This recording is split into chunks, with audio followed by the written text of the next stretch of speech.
Hi friends, ഇന്ന് നമ്മൾ discuss ചെയ്യുന്നത് 2025 ഗേറ്റ് എക്സാമിന് ചോദിച്ച സോളിഡ് സ്റ്റേറ്റിലെ ക്വസ്റ്റ്യൻ ആണ്. For a 2-dimensional hexagonal lattice with lattice constant A, the atomic density is. ഈ പ്രോബ്ലത്തിൽ 2-dimensional hexagonal ലാറ്റിസിൻ്റെ ആറ്റോമിക് ഡെൻസിറ്റിയാണ് കണ്ടുപിടിക്കേണ്ടത്. Number of atoms per unit area ആണ് ആറ്റോമിക് ഡെൻസിറ്റി.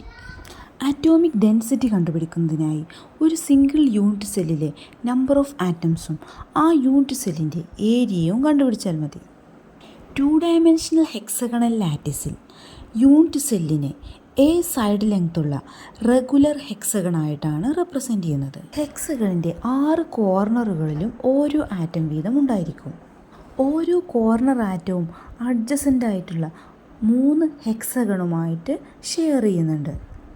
അതുകൊണ്ട് കോർണറുകളിൽ നിന്നുള്ള കോൺട്രിബ്യൂഷൻ 6 × 1/3 = 2.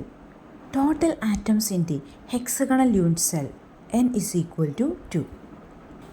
ഇനി ഹെക്സഗണൽ യൂണിറ്റ് സെല്ലിൻ്റെ ഏരിയ കണ്ടുപിടിക്കാം. ഒരു റെഗുലർ ഹെക്സഗണിനെ സൈഡ് ലെങ്ത് എ വരുന്ന 6 ഇക്വിലാറ്ററൽ ട്രയാങ്കിൾസ് ആയിട്ട് ഡിവൈഡ് ചെയ്യാം. ഈ ഓരോ ഇക്വിലാറ്ററൽ ട്രയാങ്കിളിൻ്റെയും ഏരിയ √3/4 ആണ്.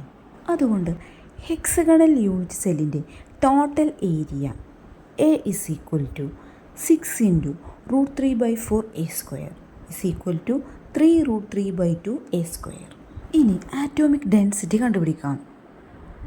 ഡെൻസിറ്റി എന്ന് പറയുന്നത് number of atoms divided by area. Rho = n/a = 2 / 3√3/2. Simplify ചെയ്ത് കഴിഞ്ഞാൽ Rho = 4/3√3.